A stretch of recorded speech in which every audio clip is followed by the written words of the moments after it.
Kemudian yang ketiga agama Islam adalah agama yang sudah sempurna. Nggak boleh ditambah, nggak boleh dikurangi.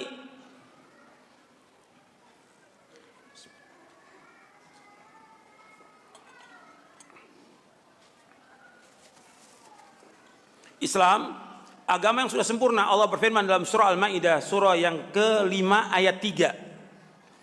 Allah berfirman, "Al-yauma akmaltu lakum dinakum wa atmamtu 'alaikum ni'mati wa raditu lakum al-Islam madina."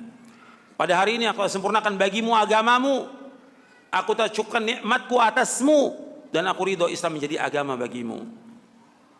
Sempurna agama Islam yang dibawa oleh Nabi Muhammad SAW sudah sempurna, nggak boleh ditambah, nggak boleh dikurangi. Makanya dikatakan oleh Ibnu Katsir, tidak ada agama kecuali agama yang dibawa oleh Nabi Muhammad SAW. Nggak ada syariat kecuali syariat yang dibawa oleh Nabi Muhammad SAW. Kata Ibnu Abil Izz Al-Hanafi, tidak ada tarekat kecuali tarekat yang dibawa oleh Nabi Muhammad SAW, dan tidak ada hakikat kecuali hakikat yang dibawa oleh Nabi Muhammad SAW. Sempurna agama Islam ini, nggak boleh kita tambah, nggak boleh kita kurangi. Makanya Nabi Muhammad SAW meninggalkan agama Islam ini dalam keadaan putih bersih, malamnya seperti siangnya.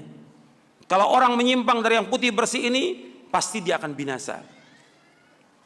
Kata Nabi Muhammad SAW dalam hadis yang diriwayatkan oleh Imam Ibnu Majah dan Ibnu Abi Asim dalam kitabnya As-Sunnah, kata Nabi SAW, "Taraktukum ala mithlil bayda, lailuha kanahariha, la yazigu anha ba'di illa halik."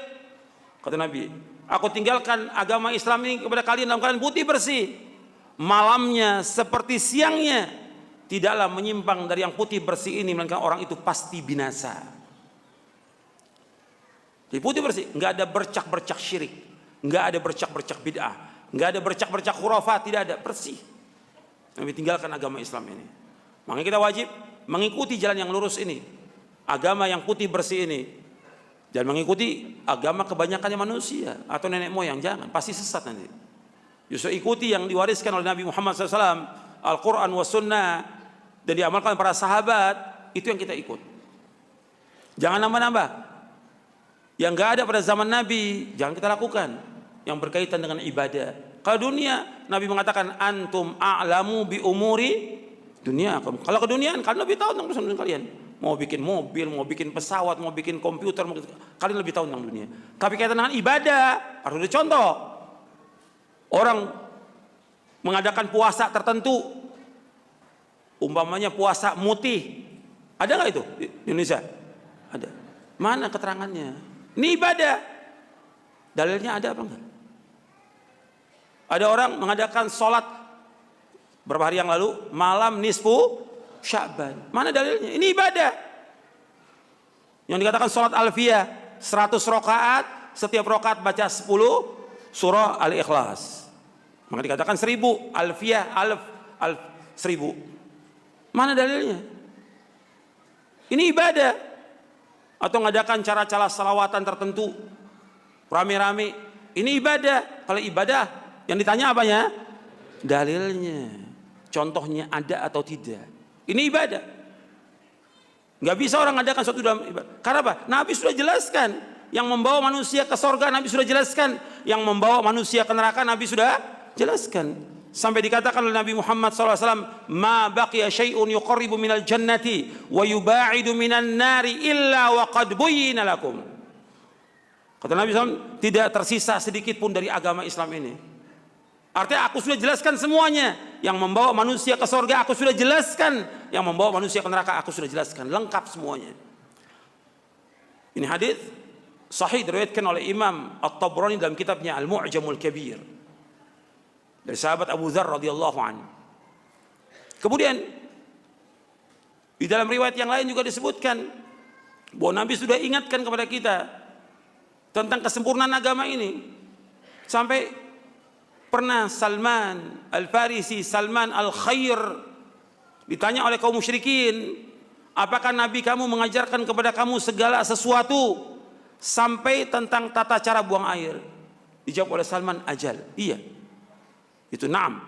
Hadis ini sahih riwayat Muslim. Iya, artinya Nabi mengajar kepada kami semua sampai tentang tata cara buang air. Kalau tentang tata cara buang air diajarkan oleh Nabi Muhammad SAW, apalagi tentang akidah, tentang tauhid. Nggak mungkin Nabi nggak mengajarkan. Tentang ibadah Nabi ajarkan lengkap. Ini harus kita pahami ini. Makanya Nabi mengingatkan kepada kita semuanya dalam hadis yang sahih yang diriwayatkan oleh Imam Bukhari dan Muslim dari Ummul Mukminin Aisyah radhiyallahu anha wa ardaha. Nabi bersabda sallallahu alaihi wasallam, "Man ahdatha fi amrina hadza ma laysa minhu fahuwa raddun." Barang siapa mengadakan sesuatu yang baru dalam agama kami yang enggak ada contohnya, maka tertolak. Ibadah yang enggak ada contoh tertolak. Makanya ibadah-ibadah yang enggak ada contohnya, yang Nabi enggak contohkan, dikatakan apa? Dikatakan apa? Bid'ah. Yang pertama kali mengatakan bid'ah siapa? Rasulullah SAW. Dan mengatakan semua bid'ah itu sesat siapa? Rasulullah SAW. Nabi yang mengatakan. Nabi bersabda SAW dalam hadis yang sahih yang diriwayatkan oleh Imam Abu Daud, Tirmidzi, Ahmad dan yang lainnya. Nabi bersabda SAW, "Wa iyyakum wa muhdatsatil umur, fa inna kulla muhdatsatin bid'ah wa kulla bid'atin dhalalah." Kata Nabi SAW, jauhkan dari kalian dari setiap perkara-perkara yang baru dalam agama, karena setiap yang baru adalah bid'ah dan setiap bid'ah adalah sesat. Ini harus kita pegang ini, ya. Sebab banyak timbul bid'ah-bid'ah yang ada yang kita justru ingatkan. Kita wajib sebagai seorang dai mengingatkan umat manusia jangan sampai mereka jatuh dalam perbuatan bid'ah. Karena masalah ini bukan masalah kecil. Ketika orang jatuh ke dalam perbuatan bid'ah, maka disebutkan dalam hadis yang tadi amalnya diterima atau tertolak? Tertolak. Bukan hanya itu, bahwa bid'ah itu dicintai oleh iblis. Bahkan juga Nabi menyebutkan bahwa bid'ah itu membawa manusia kemana? Ke neraka. Dalam hadis yang diriwayatkan oleh Imam Nasai dari sahabat Jabir bin Abdullah radhiyallahu an, Nabi bersabda, "Kullu bid'atin dhalalah wa kullu dhalalatin finnar." Setiap bid'ah itu sesat dan setiap kesesatan tempatnya di neraka. Nabi yang mengatakan semua bid'ah sesat dan semua kesesatan tempat neraka. Nabi SAW mengatakan. Hadis ini sahih, diriwayatkan oleh Imam An-Nasai dalam sunannya.